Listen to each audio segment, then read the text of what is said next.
Bonjour à toutes et à tous et bienvenue chez Panasonic. Dans ce début de cette année 2018, on a le plaisir de vous faire découvrir une nouveauté, une nouvelle bête, le GH5S. Ce GH5S est aussi tropicalisé comme est le GH5. Quand on prend le GH5S en main, on a quelques ressemblances avec le GH5 car l'écran et le viseur, l'ergonomie de l'appareil est restée la même, sauf ce bouton rouge qui sera le fil rouge à travers notre histoire. Avant de plonger dans les specs, j'aimerais tout de même vous dire pour qui ce GH5S est vraiment conçu. Cet appareil a été vraiment conçu pour des vidéastes, des gens qui font du cinéma, du film, font des événements, des mariages, des youtubeurs, des vloggers et même pour des gens qui font des documentaires de nature.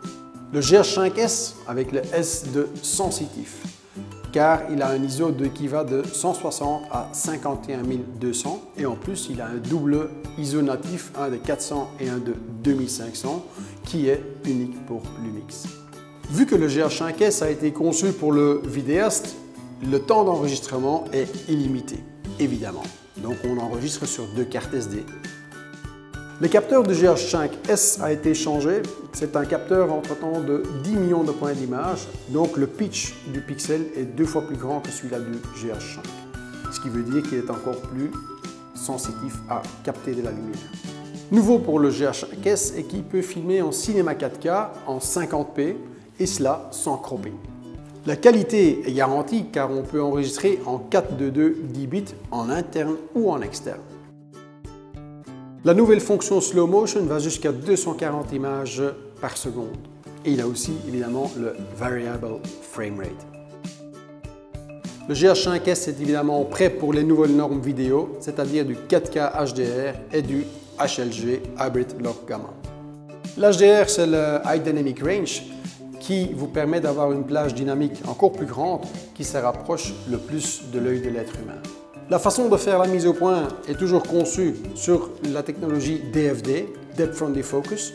Le GH5S est aussi muni de la fonctionnalité 4K, photo, 60 images secondes.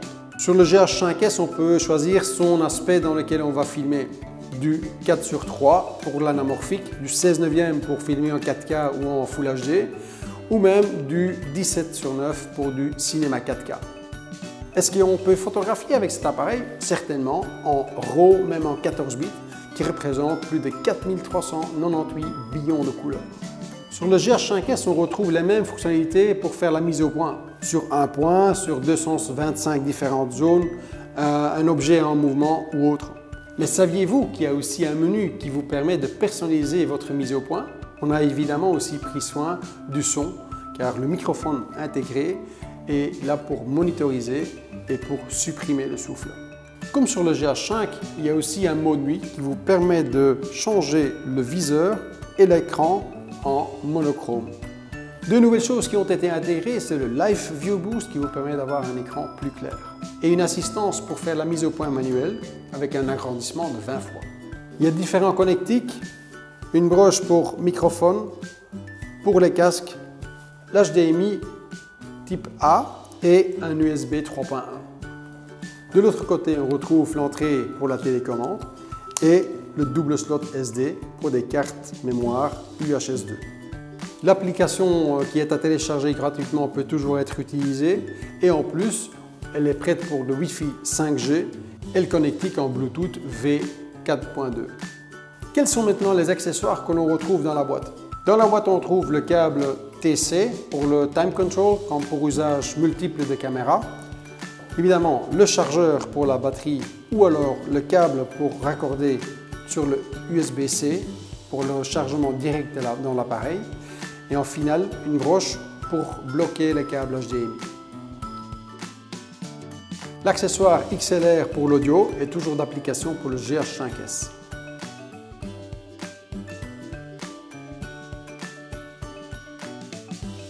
Si vous voulez plus d'informations sur les produits, vous connaissez le chemin, panasonic.be ou vous nous suivez sur nos réseaux sociaux. Merci et à très bientôt. Panasonic.